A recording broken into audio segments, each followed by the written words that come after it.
This is Democracy Now!, democracynow.org, The War and Peace Report. I'm Amy Goodman. Winners take all, the elite charade of changing the world.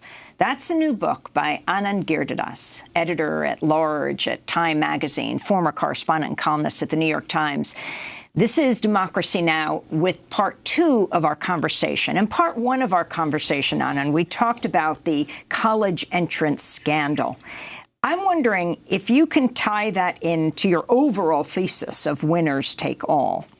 You know, Amy, we live in, I would guarantee you that a lot of the people, a lot of the parents ensnared in this college bribery scandal embody what I talk about when I say the elite charade of changing the world, which is both of the actresses whom I checked out online do a bunch of philanthropy, right?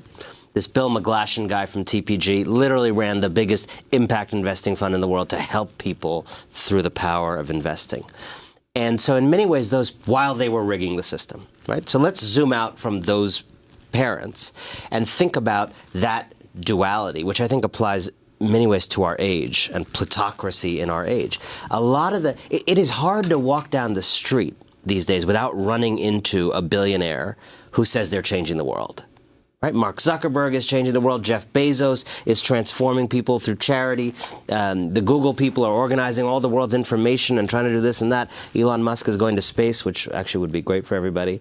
And you really have more money being given away than's ever been given away. Social, everything, social venture, social enterprise, social this, impact that. Every young person, I go to campuses where I spend a lot of time, every young person on these elite campuses, they don't say they want to be bankers anymore. It's not the 80s. They say, you know, I just want to go to Africa. I just want to help the Africans. They've never been to Africa. And the Africans are getting tired of actually all these people coming there to help them and just collecting bracelets. But there is this tendency among the rich and powerful to want to make change and actually do these real activities. And to be clear, some of that activity is really good and does help and save lives. Some of it's more marketing.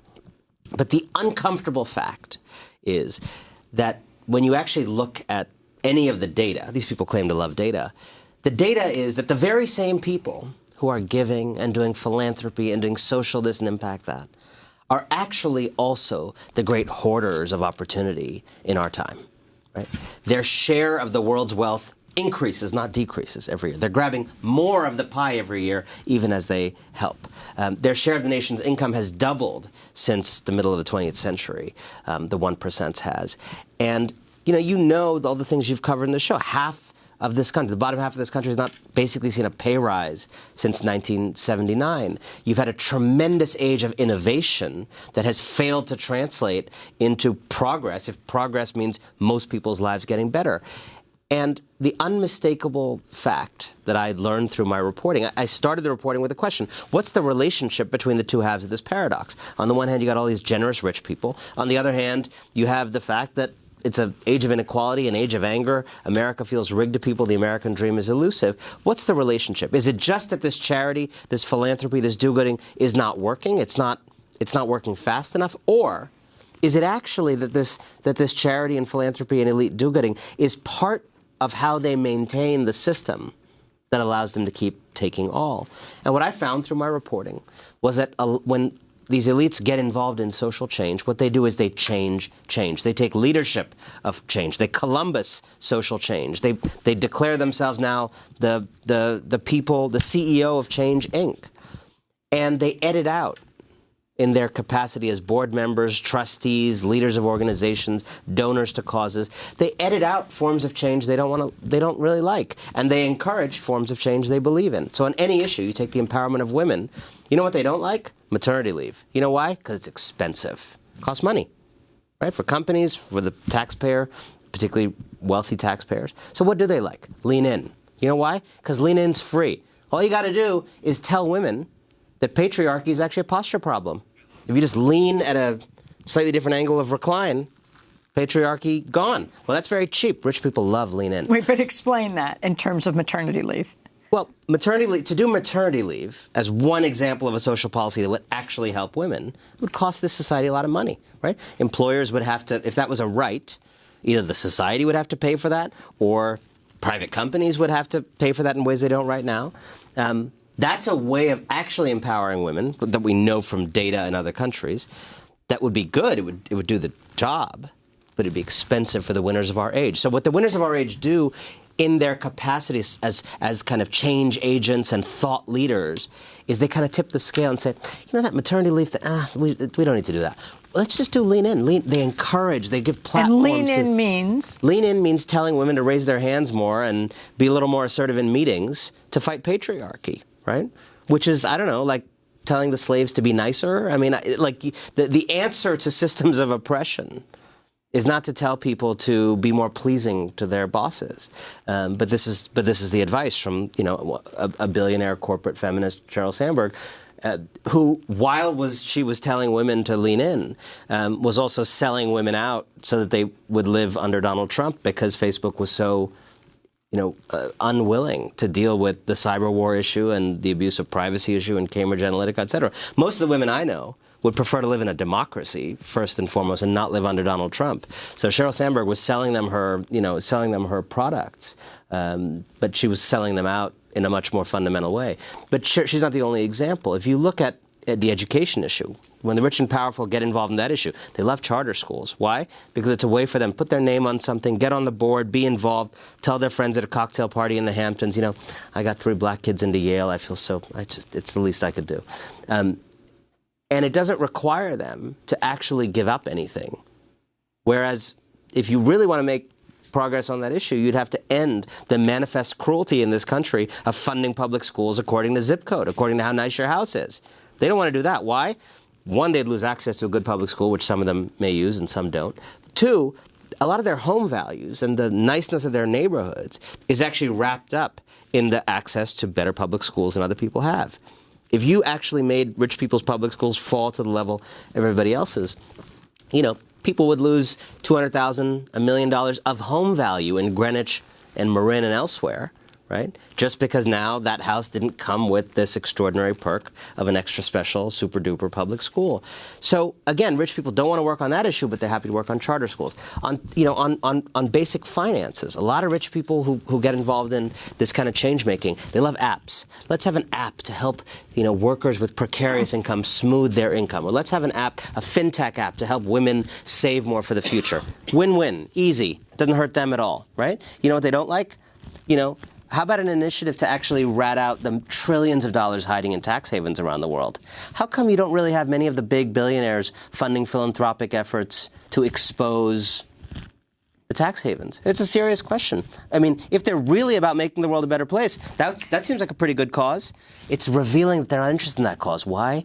Because the people who have the most to lose from change can't be placed in charge of reforming the status quo. But all of us have actually allowed that to happen. All of us have participated in a culture that actually does sort of see Mark Zuckerberg as a change agent, that actually does see Silicon Valley as change agents, that actually does sort of buy it when ExxonMobil tries to rebrand itself as the renewable company. And so we all need to wake up and stop believing the phony story that the people with the most to lose from change can lead change. Explain, Anand, what market world is.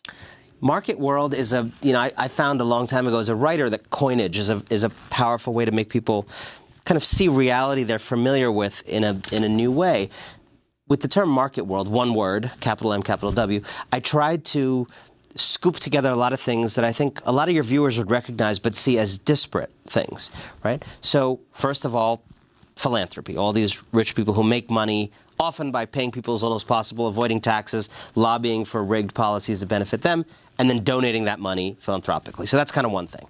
Then there's a different thing of people who claim their businesses themselves are humanitarian, right? The way Mark Zuckerberg will say Facebook is creating community, liberating mankind, right? So there's that kind of activity. I wanted to scoop that into the ball as well.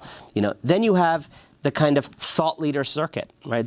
Aspen, Davos, TED, these places where rich and powerful people go to kind of take in ideas like gelato and kind of want to hear ideas that don't threaten them. And the way that has incentivized thinkers to kind of clip the wings of their diagnoses of the society and be more palatable to billionaires. I wanted to scoop that into it. I wanted to write about how young people, 21, 22-year-olds on campuses trying to decide what to do with their life, how their idealism has been understood and managed and co-opted by J.P. Morgan, McKinsey, Goldman Sachs, and others that convince these most talented young people we have that if you really want to change the world, you got to spend a couple years at Goldman. Otherwise, how will you know how to make change?